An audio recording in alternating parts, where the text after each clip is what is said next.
Welcome to Inspired Sundays for the weekend of January 1st through the 3rd. I'm Shane Stuber from the Trilogy Foundation. Happy New Year!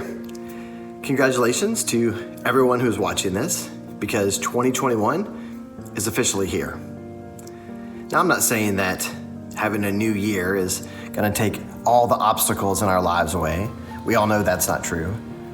But I do love the opportunity that New Year's gives us to really take a fresh look at our lives.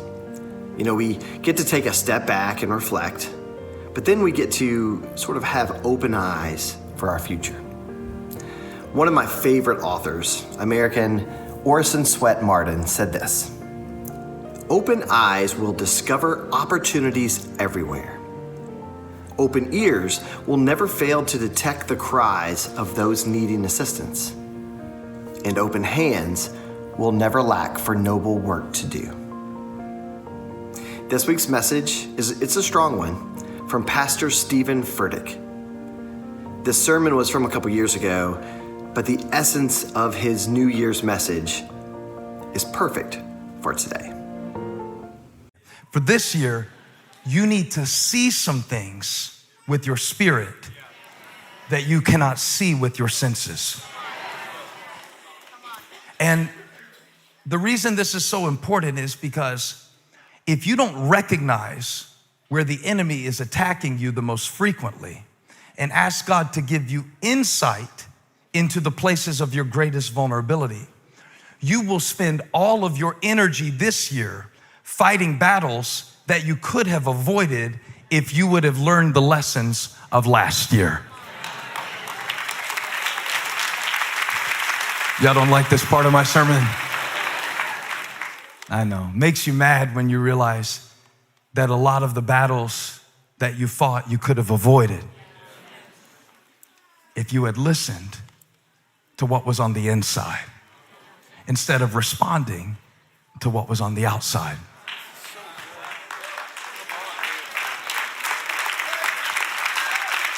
So I want to spend this year with what Paul called open eyes in my heart. It sounds grotesque when you describe it like that. But he was saying that there is a kind of sight that does not revolve around external stimuli, and it is more based on internal processing. If I could break it down even more for you, I would use this phrase, "on his guard in such places," to describe how I think God intends to protect you as you go into this next season, this next decade of your life. And that requires self-awareness. There's a theological term, progressive revelation. It means that while God never changes, our understanding of him unfolds over time. Not necessarily chronologically, but as we experience different things in our life, we come to see God in different ways. Even the Bible is constructed with the progressive revelation in mind, so that you see concepts introduced in the book of Genesis that are mirrored in the book of Revelation. That's the first and the last. And by the time you get to Revelation, you get a full picture of what was hinted at in Genesis.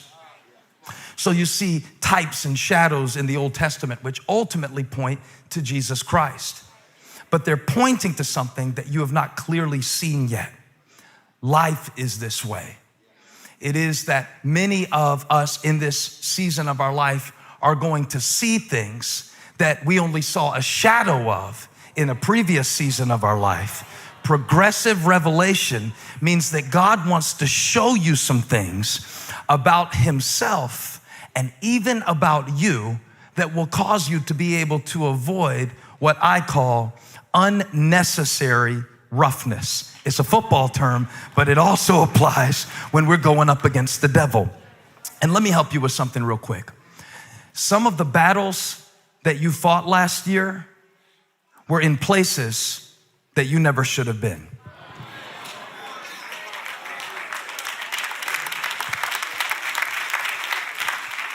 I know it's supposed to be a praise party, but before we party, can I preach for a moment?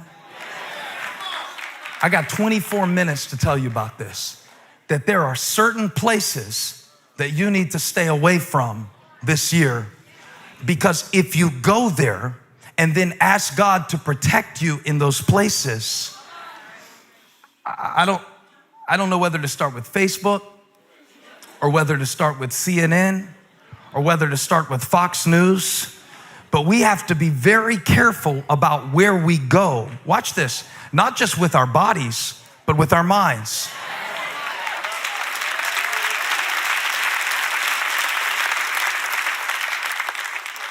Because it is very possible that God is trying to warn you about certain places that every time you go there, you start feeling judgmental. Or every time you go there, you start having comparison. Or every time you go there, you start feeling like your life is missing something. And if I were you, I would put that Bible app on the front screen of my iPhone this year. For those of you who aren't saved yet, you might have an Android, but you could put the Bible app on there too. And I would find that thing that deletes some of the other apps. And can we all just make a covenantal agreement in the presence of God on this, the last sermon of 2019? Let's all not post our workouts until we have been doing them consistently for at least 4 weeks this year. Can we do that? Now, look at somebody and say, I don't have to post it to prove it. Because if I do the work, you will notice the results. I won't have to screenshot my sweat on the floor. Nobody wants to see your spandex. Thank you very much. Do a rep in the secret place. We'll know. We'll know.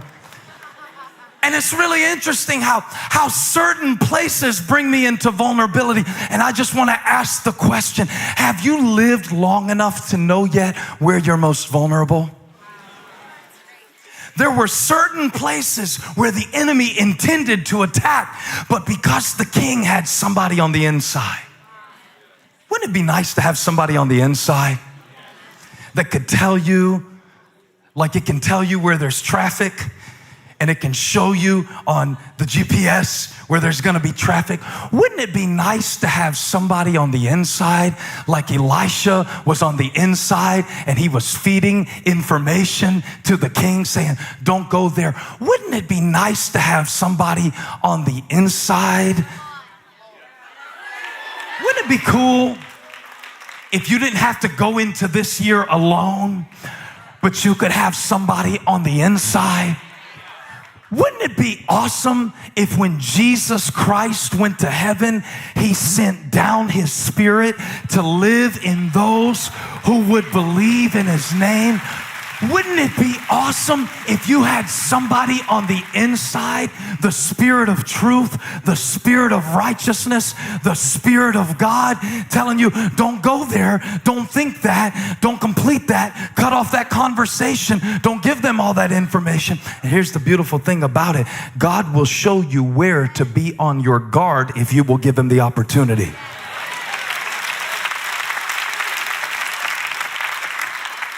Even this, God will even show you what days of the week you are more susceptible to discouragement so you can plan around it. Y'all don't believe in God? You don't think he's in you? You don't think God can show you about yourself, what he knows from the inside out? You don't think the one who created you knows how to counsel you? And yet we all the time, we go into states of discouragement and then we try to pray our way out of them. But we got discouraged because of a mental game that we played. And no cliches can rescue us. New year, new you.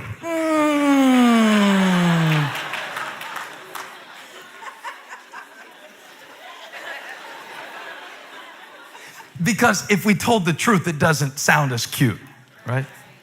Like what really has to happen for you to change is that Romans 12 says you have to be transformed by the renewing of your mind, okay? So that means that you have to do things a different way for a long time until the pathways that were in your mind, called neural pathways, that were causing you to do the things that you don't want to do anymore, whether that's an addiction to pornography, or whether that's an addiction to a substance, or whether that's an addiction to food, or whether that's an addiction to gossip, or whether that's an addiction to judging people who struggle with pornography, food, or substances, because I can preach to everybody in the room.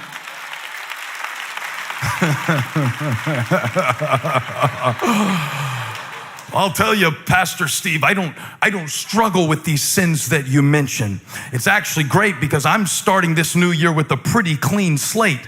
I'll tell you, I've been walking with the Lord for a long time, and I don't really have any of these struggles except the one with self-righteousness that I am expressing by saying that I don't need anything new from God this year. But to really have a new year, new year, new you, doesn't really work like that. New year, new neural pathways. See, it doesn't preach as good. Who's gonna put that on Instagram? But the fact of the matter is, for God to do something new in your life this year, you will have to save your strength for the things that matter. And that means you are going to have to listen to the Spirit of God. And the Spirit of God will tell you, don't return that phone call. Don't return that text. Don't even go there. You'll start thinking something in your mind, and the Spirit of the Lord will show you, you can't afford to play with that. You can't play around with the devil and then ask God to deliver you from the devil that you were playing with. There are some places you cannot afford to go this year. Your soul cannot afford it. Your joy cannot afford it. Your peace cannot afford it. And I've got somebody on the inside that can show me where the attack is. Wouldn't it be cool if some of the battles that you fought last year, you could avoid this year? So you'd be singing, "This is how I fight my battles." And you're just sitting there. And they're expecting you to be swinging, but you're not fighting your battles by swinging. You're fighting your battles by staying away from the places. I know this is heavy for a party, but I gotta preach it, because God will not strengthen you for a battle that He did not call you to fight.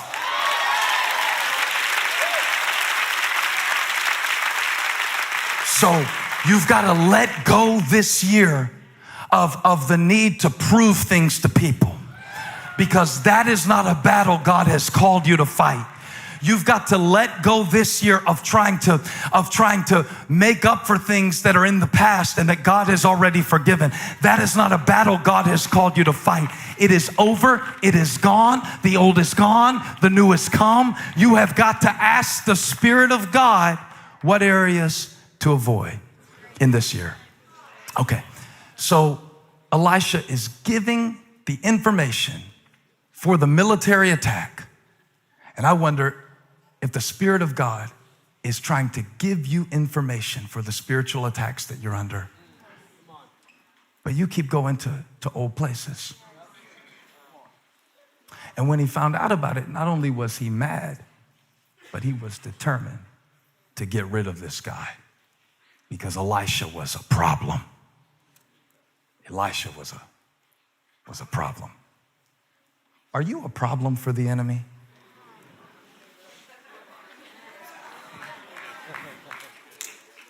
I'm gonna tell you how you can know if you are. If nothing ever goes wrong in your life and you never burn the toast,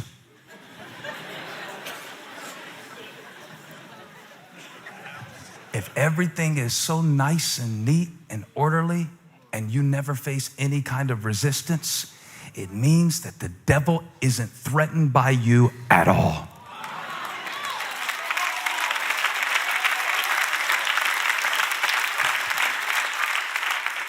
And here's how I know that from the text, because again, we often perceive that the presence of God is proven by the absence of problems, right? Wrong. Couldn't be more untrue. Because when Elisha was giving the word of the Lord to prevent the attack for the people of God, Watch what the king did in verse 13. Go find out where he is. The moment that you begin to fulfill the purpose God created you for, the enemy will dispatch special forces. Raise your hand if you had some things happen this year that made you question if God even loved you. Raise your hand. Be honest enough to raise it. I suggest to you, keep it up. I suggest to you that the reason you had some of your problems is because you are such a problem for the darkness because of the light that you carry.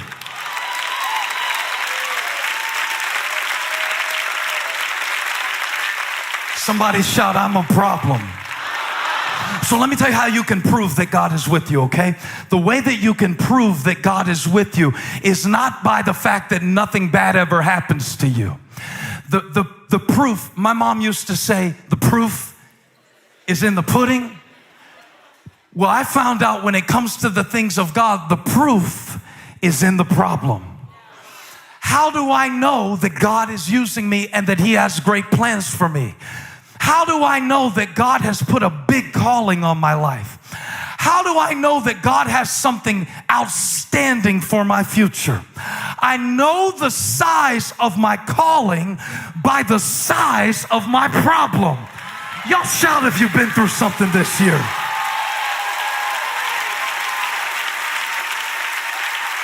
When Elisha started telling the king where to look for the attack, the king of Aram said, you gotta find him. He's a problem. The enemy sent special forces for you this year because you are right on the verge of breaking a generational curse and changing a bloodline. You're a problem for the darkness. You're a problem. I appreciate Pastor Stephen Furtick and this wonderful New Year's message. My prayer for us today is this. Lord, as we take our first steps into 2021, we ask that you please keep our eyes open to all the possibilities you have for us this year. We pray you keep our ears open so we can hear the need of others around us, so we can serve them. And I pray, Lord, that you keep our hearts open so that we can come together and have a more united family, a more united country, and a world in which you are truly the center. Stay safe, stay healthy, and may God bless you and your family here in 2021.